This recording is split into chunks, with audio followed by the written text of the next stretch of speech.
I'll get you registered in here, but it's a free place where you can go and connect with our counselors, read articles, take quick video courses, access short videos on a multitude of topics. So we're always trying to add content. So for example, federal interest rates are rising. What does that mean for your wallet? Stuff like that. So you can always go in here and just access different resources.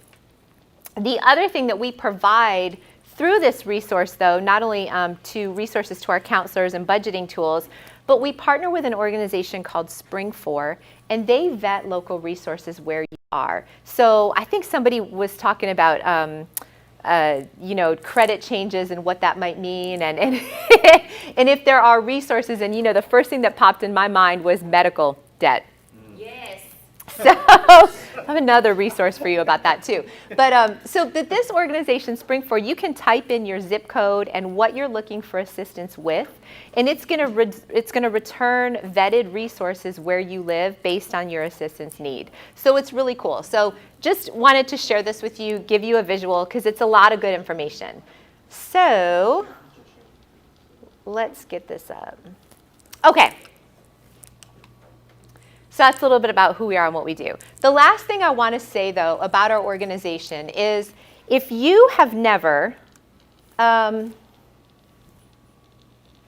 we go. If you have never done a one-on-one counseling session, has anybody in here ever done that?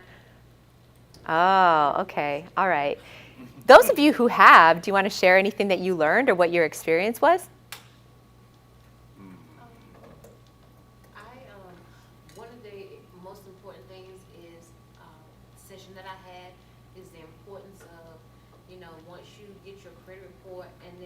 Sending out letters to dispute things.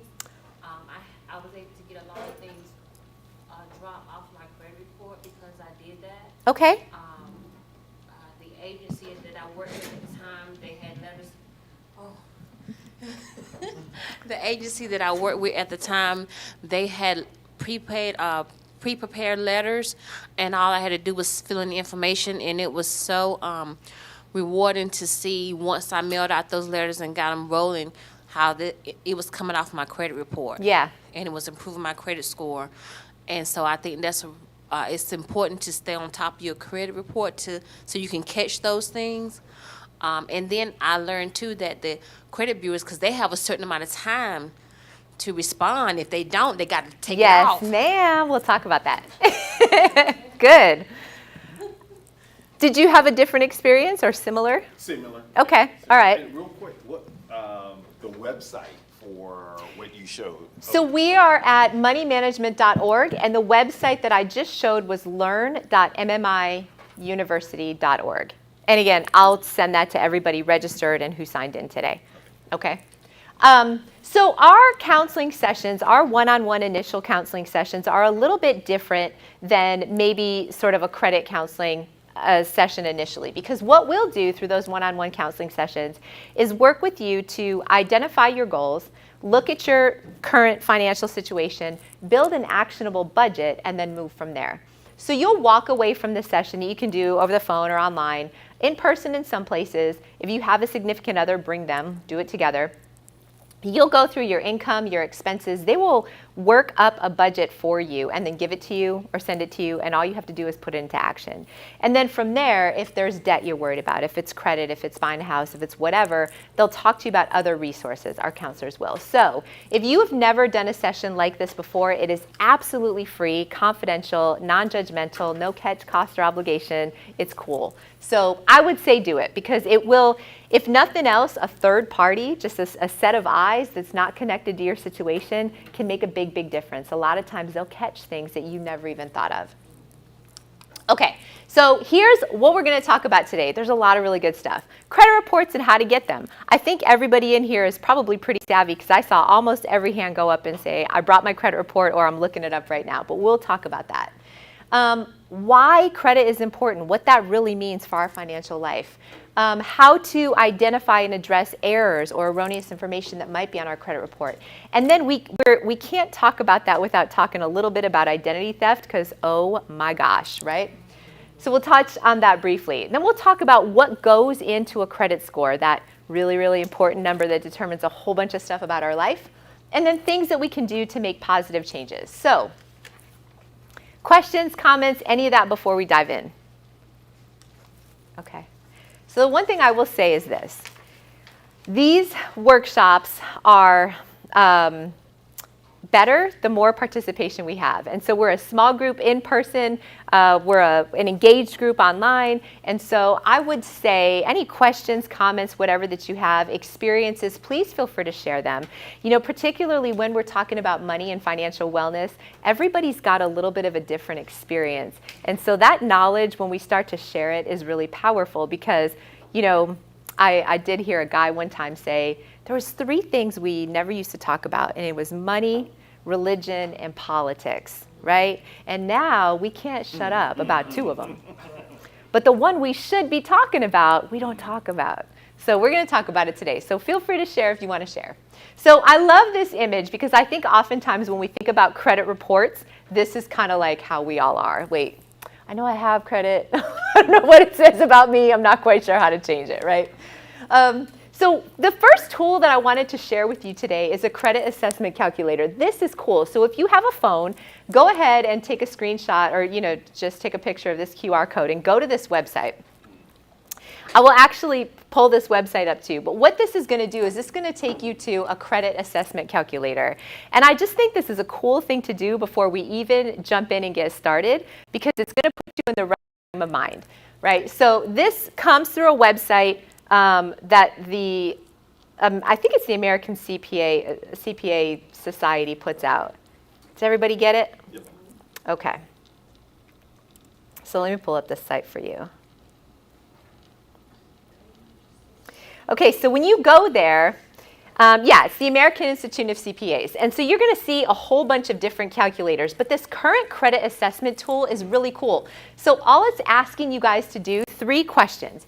Asking you to estimate loan payments that have been 30 days or past, 30 days or more, 60 days or more, late, 90 days or more late. And so you just put the number in there, and then you'll answer this question: mortgage and rent payments, no late payments or however, bankruptcy, foreclosure, or liens, no issues, or however many issues you have. So you answer these 5 questions, and then it's going to return you some information about what your credit potentially looks like today.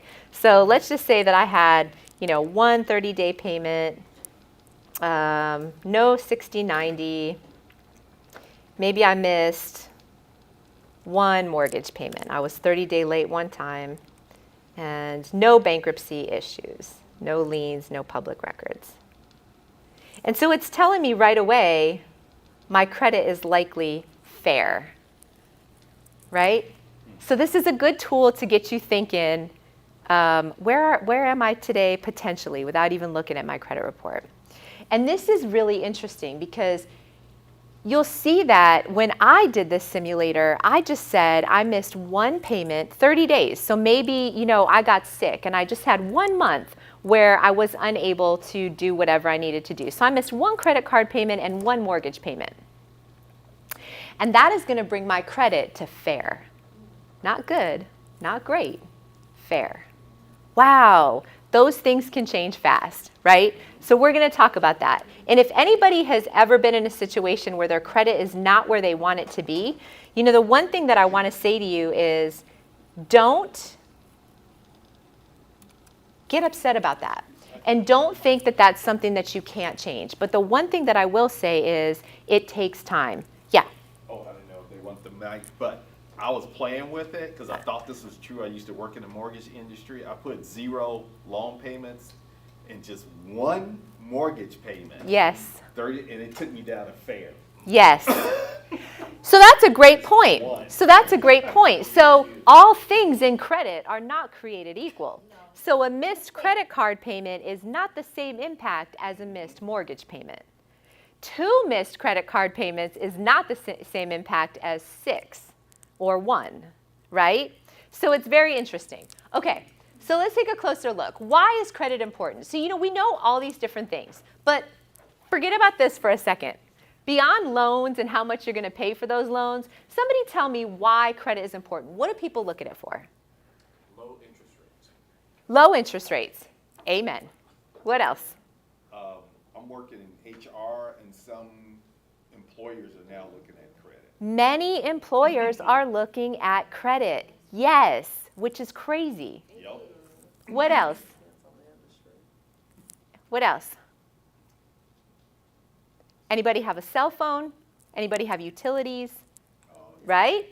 All insurance, all of those things are looking at our credit. And so this is a big, big deal. And we're gonna take a look at a comparison of what this means for our bottom line, money at the end of the day, but it can mean an awful lot. So not just whether or not I get the loan or how much interest I'm gonna pay, whether or not I even get the job to get to the place where I can apply for the loan. So you have to know what your credit says about you, and then you have to take steps to do something about it. And one of the things that I love about you guys so much is that you're like, I brought my credit. We talk to people all the time, and they'll say, Tara, I know I should look at my credit, but I know it's not good, so I'm not ready. I don't want to look at it. The first thing you got to do is take a look at what's on there, okay? So think about it like this. You are the lender, and this is why this matters. So let's say I walk in this room today. You don't know anything about me, and I say, can I borrow 20 bucks? What? You're like, I don't know anything about you. You're probably not going to pay me back. I'm probably never going to see you again. I'm not giving you 20 bucks, right? But if I walk in this door today and we've had a relationship for the past several years, and maybe you've loaned me money before and I have paid you back, and you know what's going on in my life, and I say, can I borrow 20 bucks, and here's what I need it for, and here's when I can repay you, you're more likely to lend me that money. So for lenders, it's this situation, but on a much bigger scale. They don't know anything about us. They don't know whether or not we're going to pay them back. And so our credit report and our credit score is really just predictive of risk. Are we a good risk or are we a bad risk? And because they don't know us personally, they have to rely on that credit report and score to see what we're like. So it's essentially a report card of our financial life. Anything we've done using credit goes on that credit report. And that's why that matters. So when we say things like potential employers are checking your credit, utility companies, insurance, and I heard someone go, ugh, right? Yeah, it's frustrating. But if I'm an employer and I have 50 applications, my first goal is to turn that into 10. Right? And one of the easy ways I can do that without even knowing anybody is just saying, okay, poor credit, poor credit, poor credit. I'm going to talk to these people instead. Right? Okay. So think about it that way, because then it starts to make a little bit more sense. So there's 3 main credit reporting agencies, Equifax, Experian, and TransUnion. And they're all privately owned companies, and they catalog information and make a credit report. So question for you guys. Is your information the same on all these different reports? No. And the reason why is because credit reporting is voluntary. What does that mean? Can I choose not to participate? No. But what it means is the lender can choose who they report to, right? And so that's why you're going to have different information on these 3 credit reports. So it's critical that you're looking to see what all of these credit reports say about you. So we talked a little bit about why credit matters, but these are the things that you're going to see on a credit report. Personal identification information. So like your name, your address, your previous address, stuff like that, social security number. Alerts and validations. So these would be things like credit freeze. If you have not a credit freeze, but like a fraud alerts, you'd see them in this section, okay? Consumer statements are statements that you, the consumer, can make. 100-word statement on your credit report that you'll see if something happens. Creditor account information and credit history. So how you've paid over the past several years is all going to be on your credit report. Public records. These would be things like bankruptcies, liens, judgments, anything that's a public record. If you have an account that's been sold to a collection agency, that information is going to be on your credit report. And then inquiries, so where you've asked for credit. So those of you that brought your credit report, take a look at it, right? And if you have never looked at your credit report before, tell me I'm telling the truth. Sometimes it looks like alphabet soup. Like it can be very difficult to make sense of what is on there and what exactly that says. So here's a sample credit report for you. And again, this is just a sample because each of those are going to be different. But the first thing you want to check for is my personal information correct, right? And that can make a big difference. So I'm going to tell you a personal story. This actually worked out for our benefit, but I was young. My husband and I were trying to buy a car, and he's a junior. So we didn't have much credit, but we had some credit. Thank God my father-in-law was making good decisions. But we go in, we're thinking, okay, we're apply for this car. We say the Hail Mary, we're hoping for the best. The guy comes back out and he's like, oh, we could buy any car we want. And I'm like, wow, he's got my father-in-law's credit information. So that could have gone the whole other way, right? So that's a little tiny error that happens a lot of the time. So you want to check that. All the time, because I have the same. I'm not a junior. Yeah. But I'm Alfonso V. McClaney out of Middle Michigan. My dad's Alfonso McClaney. Okay. It's gotten. It doesn't happen anymore, but in the beginning years, all the time. All the time. We hear it all the time. Alerts and validation. So I talked about this. This would be like the example that we see here is a security alert. Does anybody have that on their credit report? Yeah. I do because when they had to breach, the credit bureaus had to breach. Yes. Some people, so they had to give me that as a service. Excellent. Okay, good. So, we'll talk about that too. So this is a little bit off topic, but not really, and it's a good time to talk about it. So credit alerts are a good thing. One of the things that I might suggest, though, that I think is even a little bit better is a credit freeze. And so this is what it sounds like. You essentially put your credit on ice, right? And so you can freeze your credit report, and it stops not only you, but anybody else from getting credit. And you have to unlock it. So like if you want to buy a car, you want to apply for something, then you can unlock it, you put in your PIN code or whatever, and then you'll have a certain amount of time to apply and make those applications. But it's one of the safest things that you can do, not only for yourself, but for your children. Does anybody in here have kids? Okay, so we often think under 18, they're good. They're not necessarily good. So freeze your children's credit report too. And you can do that right from their websites, Equifax.com, Experian.com, and TransUnion.com. So, okay, segue there. So you'll also see consumer statements. So this is a 100-word statement you as a consumer can make. Why would you make a consumer statement on your credit report? Give me an example. Maybe to explain something adverse that had happened that's not really an indication of you being, irresponsible, but something that was just unavoidable. Absolutely. I was in an accident in 2017, and I was, out of commission in the hospital for a year, and I'm catching up. Something like that, right? I was the victim of identity theft, and I'm changing things now, right? Things like that. Because again, remember, you're the lender. I walk in, can I borrow 20 bucks, right? You have an opportunity with this consumer statement to just let a potential lender and a potential employer know something about your situation before they make a snap judgment, okay? So you want to use that section wisely if you use it at all. And then you're going to see information about all your different creditor accounts. So you guys are likely seeing this on your credit report. And if you have questions, let me know. But what you're seeing here is the name of whatever lender, creditor you owe money to. You're also going to see what type of an account that is, though, JAI. So this is joint, individual, authorized user. So that's what this is showing you. And does that matter? Yeah. Those things affect your credit. We'll talk about that. You're going to see the date that the account was opened. You're going to see, past due payments. You're going to see the highest credit line. And so what that means is if your credit limit is $10,000, you're going to see where your balance was the highest, because that matters. That comes into account when we look at our credit score. So you'll see your high limit. And then you'll see here, I think this says payment, it's kind of blurry, but like if you have an installment account, you're going to see how much you owe on that. So what's the difference between installment and revolving? Anybody know? Installment is fixed payment over Yep. time.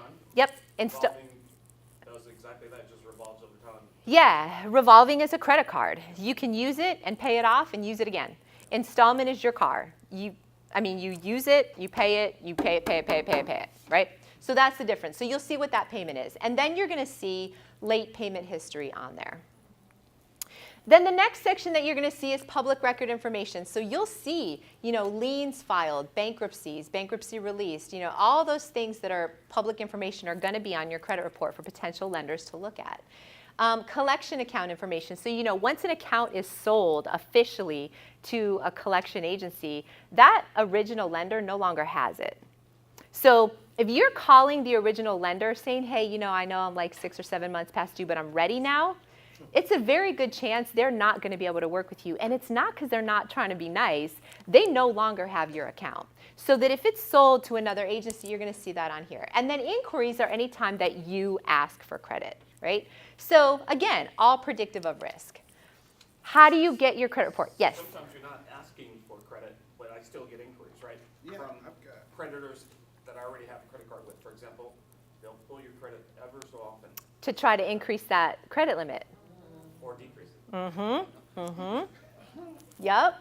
All right, so those of you that brought your credit report today, did you go to annualcreditreport.com? Yes. All right, cool. So we as consumers are entitled to one free copy of our credit report from each of the credit reporting agencies every 12 months. And this is a federal law. So you can go here to annualcreditreport.com, put in your information, answer some public record questions, choose the credit report that you want to see, and there you go.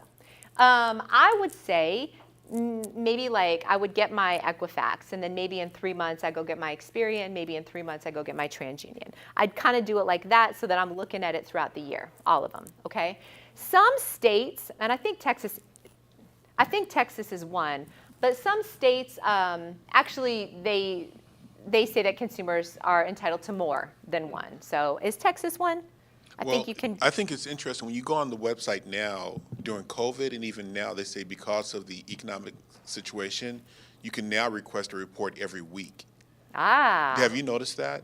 Yes. So why is it that they're asking you to check it every week, and should we be checking it every week? What are your thoughts about that?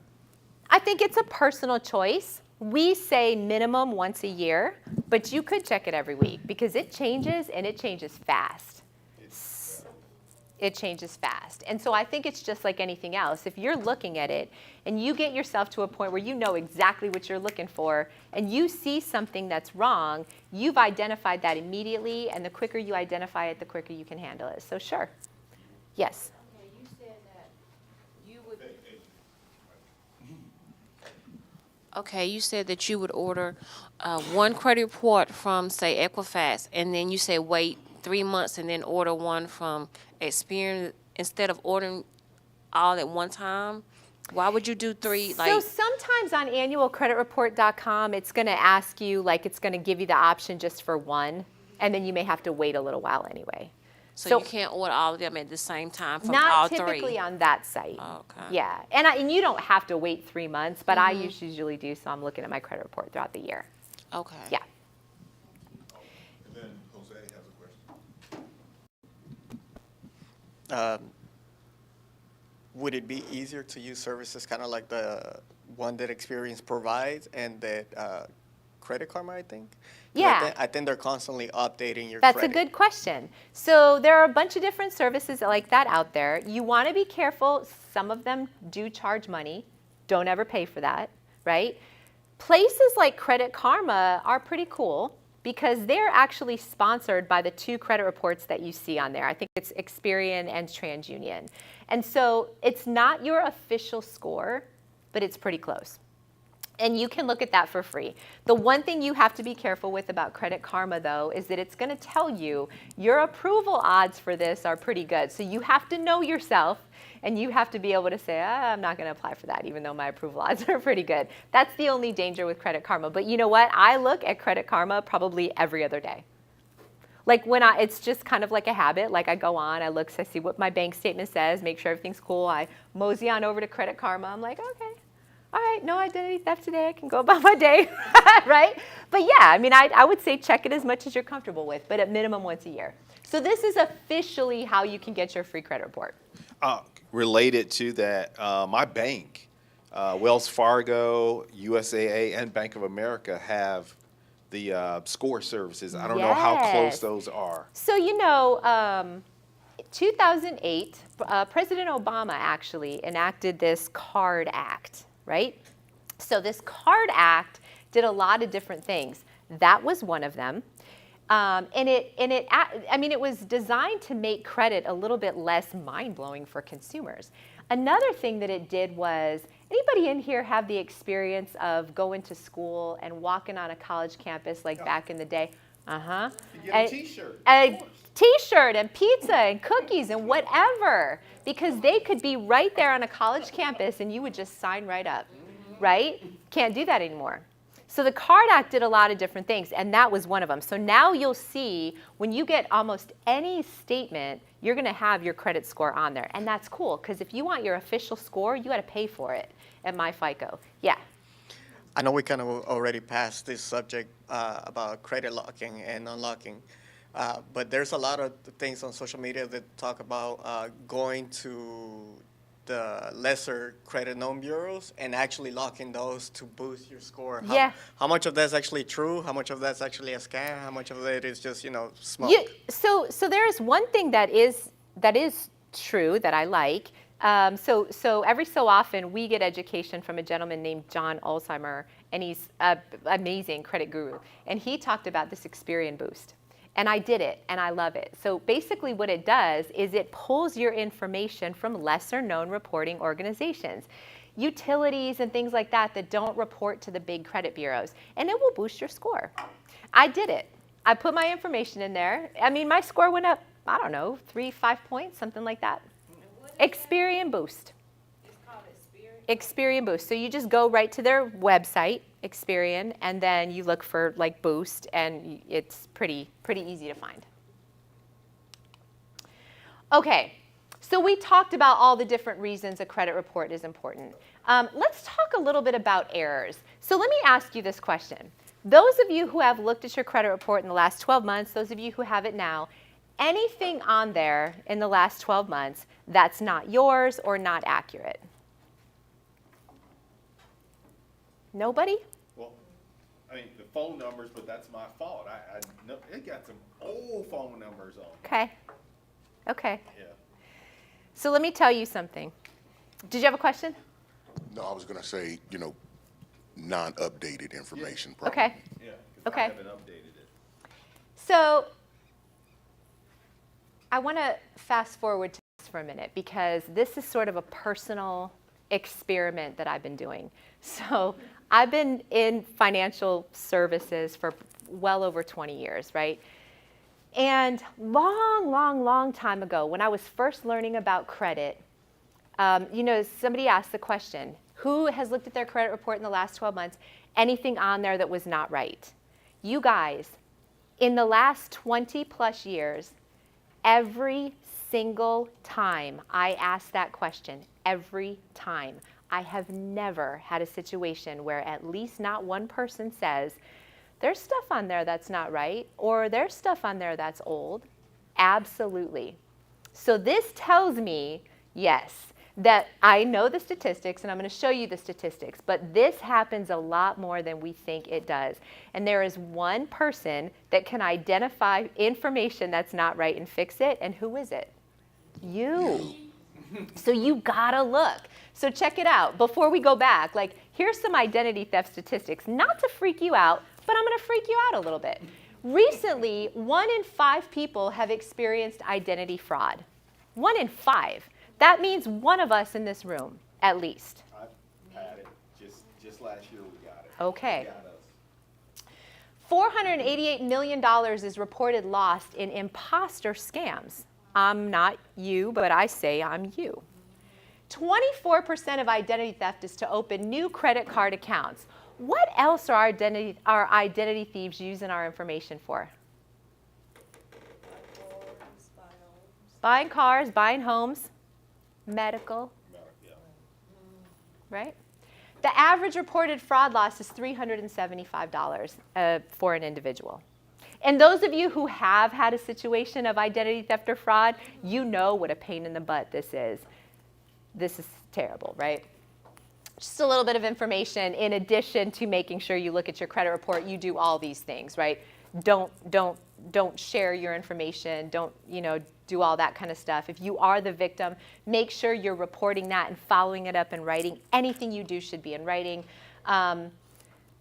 Somebody in here said, you can get inquiries on your credit report that you didn't even make. So one of the things you could do is just go to the opt-out website, optout.com, and say, I don't want to be part of those solicitations that I'm not asking for. Don't send me credit offers in the mail. Because if I'm getting a credit offer in the mail and my neighbor wants to go snatch it out of my mailbox and apply, so easy, right? So minimize your risk, things like that. Safeguard your information. So I always like to ask that question and kind of segue there because it's a big true thing and it happens. Okay, so let's take a look at errors on our credit report. So somebody in here said that they had experience with disputing information. Was it you? Okay. Someone took out. The credit bureau sent me information saying that they had a breach, and so my information was leaked. And then I had someone who actually went and took out a loan in my name. So let me ask you a question. So let's talk about disputing errors on your credit report. So even if it's the old phone number, if it's the wrong name, if it's bigger, if it's, my Discover card says that I missed a payment, but I didn't miss a payment, you need to dispute that in writing. So one of the things that I want to make really clear is that you can do this by yourself and it costs nothing. So if somebody is telling you, because they'll tell you, pay me $100, I'm going to clean your credit. I need you to put those running shoes on and I need you to run fast, right? Because you can do this yourself and you can do this for free, okay? So the way this works is you see information on your credit report that's not yours, or it's not right, or it's an old number, whatever. You can either file a dispute with the credit reporting agency and they'll contact the creditor, or you can go right to the creditor. I prefer going to the credit reporting agency because they can sort of handle that conversation. So it's very easy on their website. It's very clear on all of them. You look to dispute a transaction. So you initiate the dispute. You provide as much information as you can. So let's say that it's the example that I just gave of my credit card saying that my payment was late, but it wasn't. When I make that dispute, I want to share the information, but I also want to share a copy of my bank statement or my canceled check so that I can prove that I did make that payment on time. The more information you can send them to verify your claim, the better, okay? So you initiate that dispute. The credit reporting agency then has to investigate, and the way they do this is by contacting your creditor to say, well, Tara said this, check it out, okay? The creditor then has 30 days to respond. And during that time, during that investigatory period, you might see like, hey, things are looking pretty cool. So this is where like if you pay somebody to clean your credit, things are looking good, and then they come back later and all that stuff is back on there.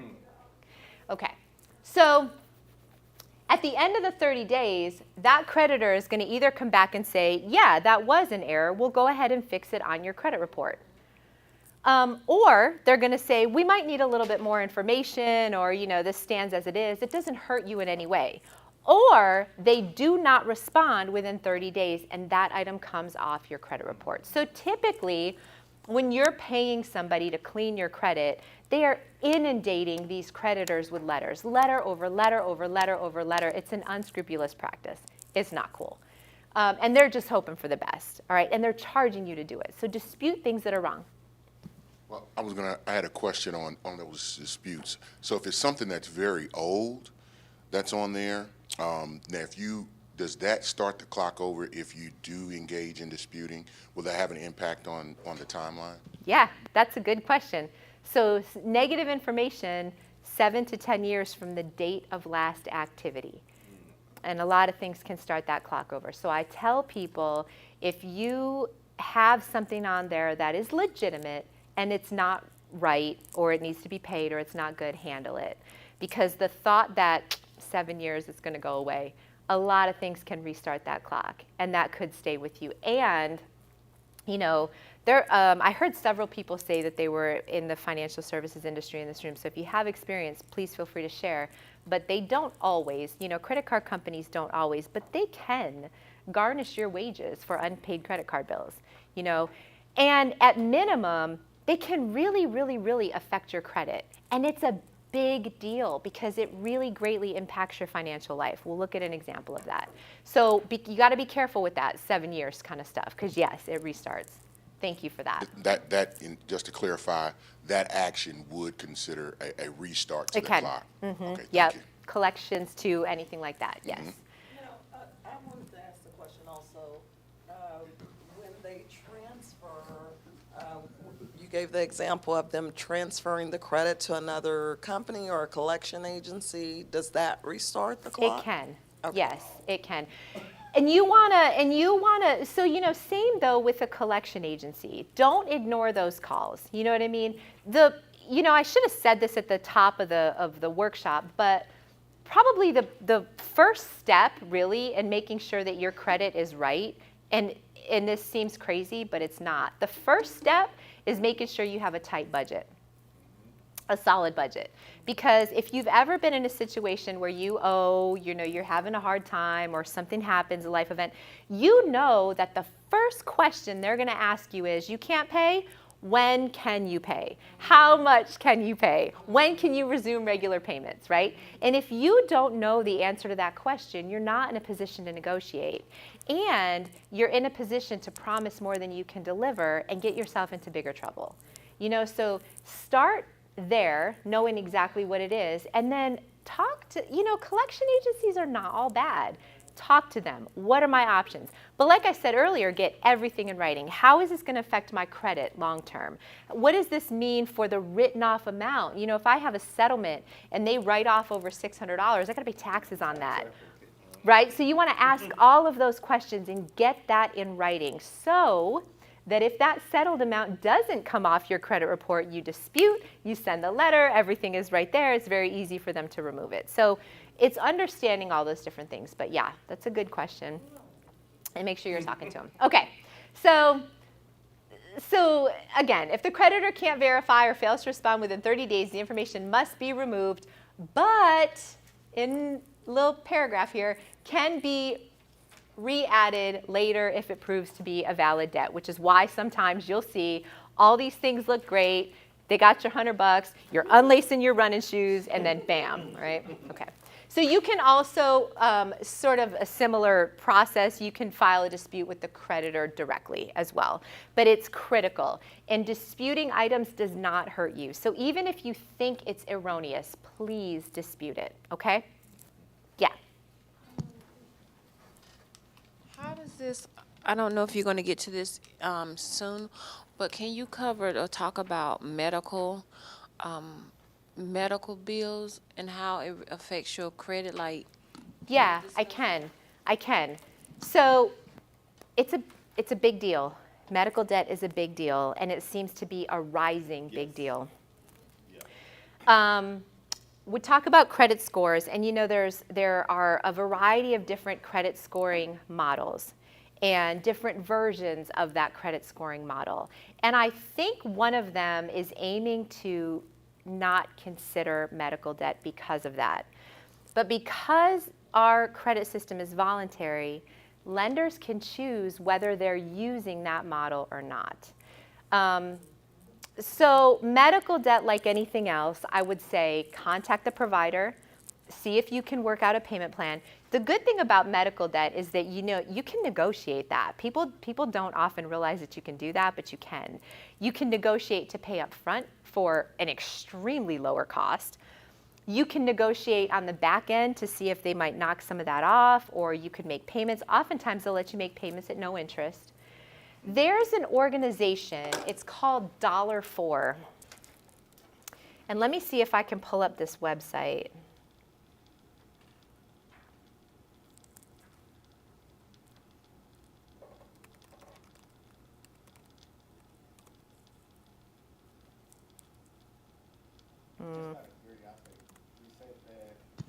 To opt out on the pre-screenings is optout.com or? You said, what's that? To opt out on the. Optoutprescreen.com. Okay, it's $4, not the number, $4.org. DOLLARFOR.org. And so these guys are wonderful. This is a nonprofit organization, and I've heard the founder speak, and he was talking about how, I believe it was like his mother-in-law or somebody had overwhelming medical debt, maybe because of cancer or something like that. And so they started to understand how difficult it was to navigate this system. And him and his wife created this organization. And it's wonderful because they will help you. So you can go in and you can, navigate this website. You can put in the amount of medical debt that you owe, where that medical debt, was incurred, and they will help you understand whether you qualify for that debt to be relieved. And if you do, they'll give you the process to be able to go it on your own, or they will provide you a patient advocate to work with that medical provider to eliminate the debt if you qualify. They're wonderful, and this is at no cost to you. So if you have medical debt, it doesn't hurt you to go on here and see if you qualify. But this is an amazing resource for that. Okay, $4. All right. So let's talk about credit scores. This number, do you guys remember that commercial? I can't remember what it was for, but it was like this little boy and he learned something and he was like, mind blowing, right? So whenever I think about credit scores, that's what I think about. It's like an enigma. We know we have it. We know it's 3 digits. That's pretty much all we know. So let's talk about it. This is a score based on the information that's in your report, and it's an algorithm that's applied to you. So that's where the waters get a little murky. It's a tool used to make lending decisions. Again, can I borrow $20? You see my number is 800. Yeah, sure, you can borrow $20, right? Helps predict risk. So here is what your credit score is made up of. And so for our purposes today, we're going to focus on the FICO score. This is the most commonly used score, and it ranges from 350 to 800, okay? So everybody has a FICO score. And so that score is made up of different components, and they're all weighted differently. The biggest chunk of your credit score, 35%, is payment history. So what am I talking about? In simple terms, what does that mean? What do you got to do to have a good payment history? Pay in time, on time, all the time? On time, all the time, every time. All the time. All the times. Every single time, right? Because we saw one missed payment can affect you. So what that means is the moment you know you're not going to be able to make a payment, or the moment you think you're not going to be able to make a payment, pick up that phone. Contact your service provider or creditor and say, hey, look, here's my situation. I got my tight budget here. What can you do to help me? You would be surprised at the programs and things that creditors and service providers will offer you, but you have to ask for them. So that's the first thing. Pay on time, all the time, every time. 35% of your overall score.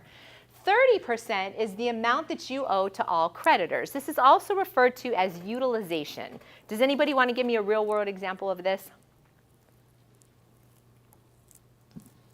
Just the amount, if you do have credit, just the amount or percentage of that credit that you're utilizing. Yep. So you and me both have a $1,000 credit line. You are making great decisions. I am buying shoes, a lot of them. All other things being equal, if you owe $300 on your $1,000 credit line and I owe $950 on my $1,000 credit line, you have a better credit score, right? That's utilization. And again, predictive of risk. So if I've asked you to borrow that $20 and you know that every other place that I could borrow from is maxed out, every other person in my life is like, are you going to give me the $20? No, right? That's amount owed. Yeah. You just blew my mind, because now I understand. Because you say, well, how in the world could they know? Because I may make $250,000 a year. But it goes back to the only way I'm going to be approved for the higher availability of credit is based on my income. So that's how they're putting income. I never thought about that, because the credit bureau doesn't know what you make, but they know what you've been approved from, and that's based on your income. And let me blow your mind further, never thought of that. my friend. These two things, this is your budget. This is your budget. So if you have a tight budget and you're not spending more than you make, and you have enough to pay your bills every time, all the time consistently, and you don't have to rely on credit, you've taken care of 65% of your credit score. It's budgeting. It's living within your means. Say that again. Right? Right? As my pastor would say, I think he just. I'm taking you to church on this Saturday. No. These two things go hand in hand, right? You got to start with a solid budget. And if you have a solid budget, you're directing every dollar. So you're not living above your means. You're not using credit to buy things you can't afford to pay off at the end of every month because you have a budget. And because you have a budget, you can make your payment on time every time, all the time, right? 65% of your credit score is payment history, and are you maxing out your, that's it. If you have a solid budget, living within your means, you don't have to do those two things, right? Okay. So we suggest keeping your utilization, like ideal utilization would be 30% or less. If you can't keep it there, aim for 50% or less, and if it's at 80 or higher, whatever, just take steps to chip that down, okay? This is on revolving accounts. Okay, so then the next biggest chunk, 15%, is length of credit history. So this is just how long you've been managing credit. God bless you. So all other things being equal, you know, if you have 5 credit card accounts and you're thinking you just want to kind of close some of them, as long as you're, you know, not paying annual fees, you know, all those things set aside, it would probably make sense to close the one that's the newest, because 15% of your credit score is just how long you've been managing credit. 10% is the amount of new credit, and so these are those inquiries. So when you're asking for credit, but there's 2 different types. There's hard inquiries and there's soft inquiries. Does anybody know the difference? Yes. What? A hard inquiry would be like if you're going to get a car and they pull your credit. Yep. That's a hard one. Yep. And then a soft one is if I ask for my credit. Yes, exactly. So hard inquiry is anytime you're looking to borrow money, that counts against you. That's an inquiry. Soft inquiry would be you checking your credit, probably a potential employer, something like that, that is not going to affect your score, okay? 10%. But again, predictive of risk. If I'm running all around the Dallas Metroplex, can I borrow 20 bucks? Can I borrow 20 bucks? No, I'm risky, right?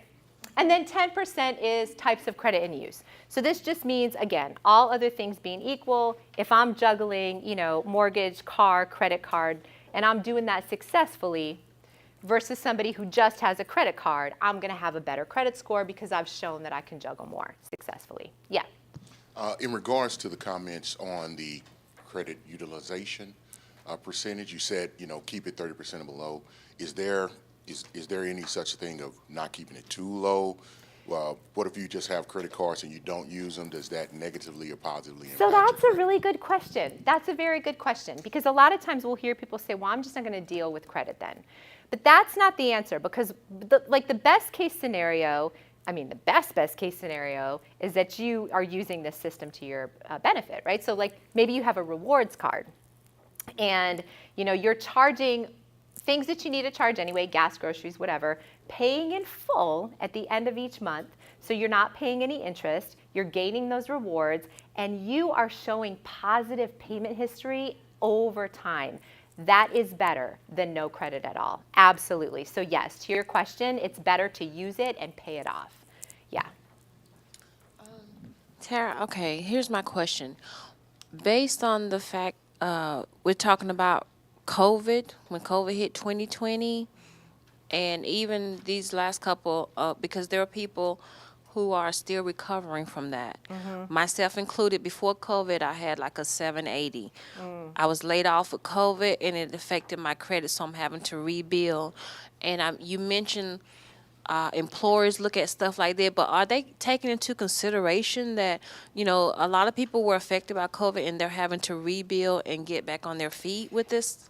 I think everybody looks at things differently the way they look at things. What I would say, and you know, this is a whole different topic that we offer, but like if debt is affecting you and it's not something that you can tackle on your own, call us. Consider a debt management plan with an organization that's reputable. I, of course, would say MMI is the best.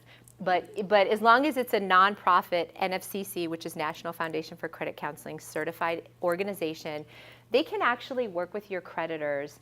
Like we could work with your creditors to lower your interest rates and put you on a consolidation plan without a loan, so you're paid off in 3 to 5 years. So if it's something that, because a lot of us are struggling with that, and you've tried to implement a plan to do it on your own and you just feel like you're spinning your wheels, contact somebody that's a nonprofit to sort of like see what that might look like for you and just be done with it. And what we see on debt management plans like that is people actually over time, they increase their credit score, almost all of them, pretty significantly because you're making regular payments on time and you're paying off that debt. So, but to answer your question, every lender's different.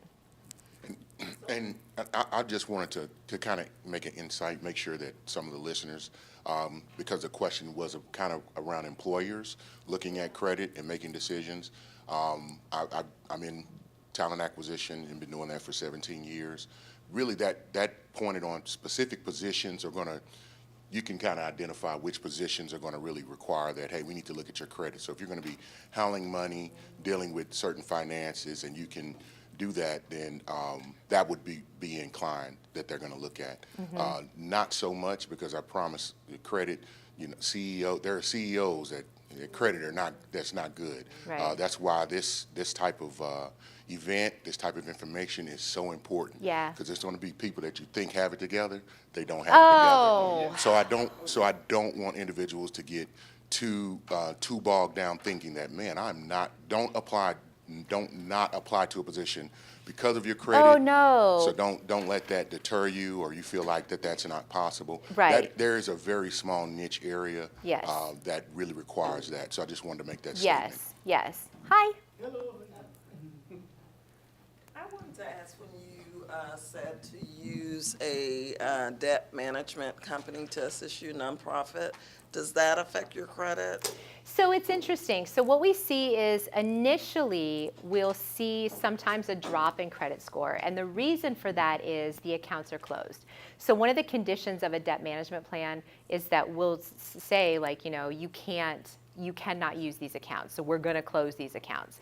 And because of that, we'll see an initial drop in credit score. And then at the end of the plan, and I'll have to look up the exact number, but it's substantial. I want to say it's close to 90. But at the end of the plan, almost everybody increases their credit score. So initially, yes. Over time, no. Yeah. Okay, so let's look at a real-world example of why this matters. So we got Marco and Sheila. They want to buy a car. Somebody throw out a car, like dream car, beautiful car, love it, want it. Tesla?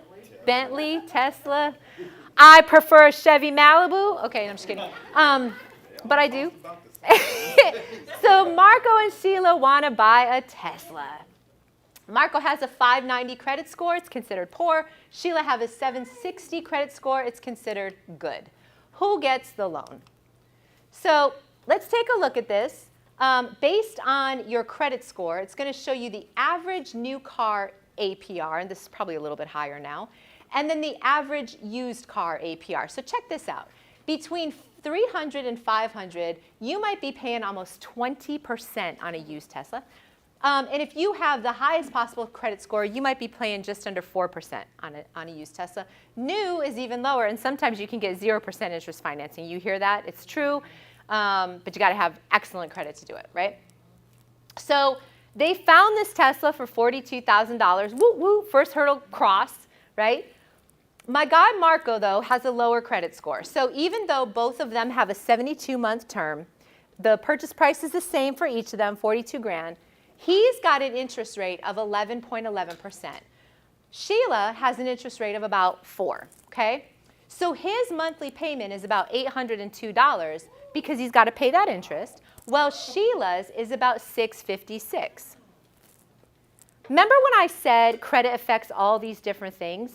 A car is just one. So Sheila is paying almost $150 less directly out of her budget, shoe money, right? Because she's got a better credit score.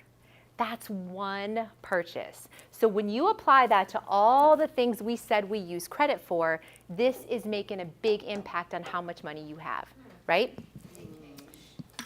And in this also now, since the Fed is jumping rates, this also changes across the board. Oh, these are much higher today, Right. probably. Yes, yes. So that means when we look at the big picture, he is paying $15,000 in change in interest. She's paying $5,000 in interest for the privilege of borrowing the money to get this car. So overall, the same exact car is costing him $57,730 and costing her $10,000 less. That just makes you mad. Doesn't that make you mad? It makes you mad. You see it like that. Right, right. So I love this example. So what can you do? Well, those of you, yeah, but still, you can pay cash. But you have to, to your point, you have to use it and pay it off. Because if you're just paying cash and they have nothing to, again, go back to 20 bucks, right? You've known him for 10 years and you know nothing about me, you're more likely to lend him money. I have to have some kind of a story to tell. And if I don't use credit in our society, I'm not playing that game and I'm removing myself from the opportunity. I know people who literally they pay cash. If they Yeah. have it, they Yeah. save it, they pay cash for certain things. They have credit as certain things like, okay, mortgage that has to be reported, but other than that, like cars and stuff, they pay cash. Yeah, They yeah. bypass And all you know that. what? If you can get yourself to a position where you're able to do that, that's awesome. That's awesome. Yeah. Yep. But still too, anybody try to get a hotel or rent a car or anything, you gotta have a credit card. Okay, so here's what you can do. Number one thing, look at that credit report. Pull that credit report, see what it says about you, and then take action. Dispute things that are not right, okay? Pay your bills on time, all the time, every time. I'm stealing it. I'm gonna think of you every time I say that. It's huge. And the moment you think you can't, pick up the phone, okay? And that doesn't just go for your creditors, it goes for your service providers too. Your utilities, your cell phones, all that stuff. What kind of options do you guys have available for me? Make sure you're paying at least the minimum due. But when we talked about that card act and the fact that your credit card company will show you your credit score, did we ever pay attention to the fact that in addition to your credit score, they'll tell you if you make only the minimum payment on this account, it's going to take you like 28 years to pay and you'll end up paying this much. But if you pay, maybe $100 more or whatever, you can be paid off in 3 years and you'll only pay this much interest. So if you haven't looked at that, look at that on your next credit card statement because they'll show you what that takes. And the trick they would do is when you pay, the next go around, they keep decreasing the payment. And my dad used to call it the Sears and Roebuck because you never paid off Sears and Roebuck. It's just, Yeah. You had it forever. Yes, because they're making money on the Right, interest. they're making money on the interest. Be aware of your utilization, your balance versus your limits. Keep it 30% or less. At 0 if you can. Use it, pay it off, use it, pay it off. Pay accounts in full each month. Go to myfico.com if you want to learn more about score components, what we just talked about today, but also to purchase your official credit score. Establishing or reestablishing credit. So if you don't have credit or you've got to reestablish credit, you can do this a couple of different ways. Go to your financial institution and ask them what credit building products they have, credit building products. The other place that I love for a lot of different things is bankrate.com, so bankrate.com. And this is a site that will allow you to compare products and services based on what you need.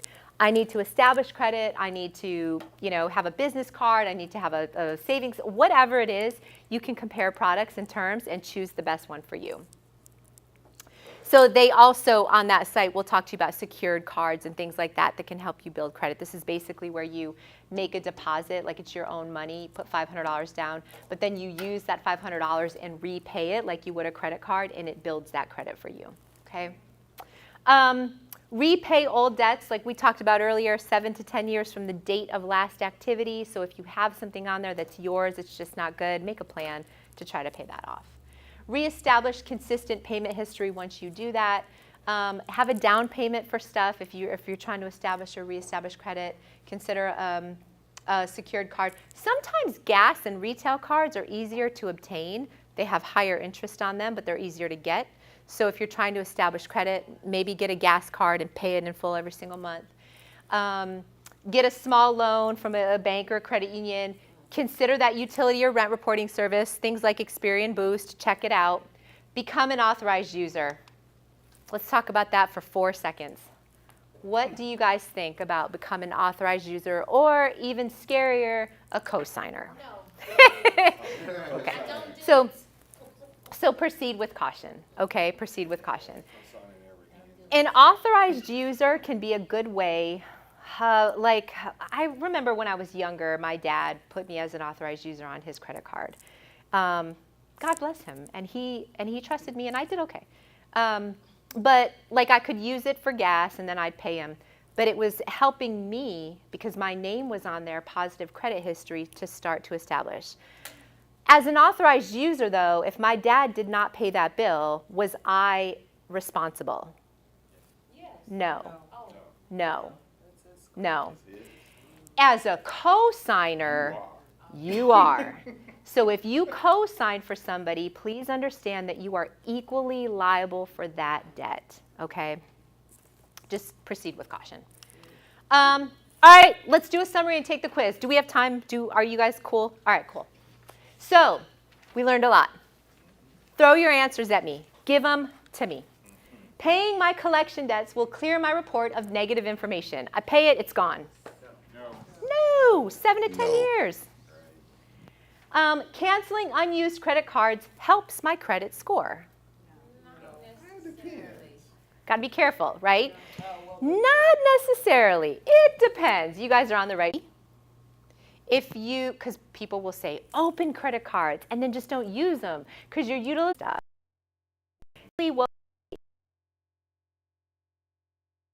Unnecessarily make moves or open or close. Manage what you have, because like I said, it's not a one size, and so it could backfire.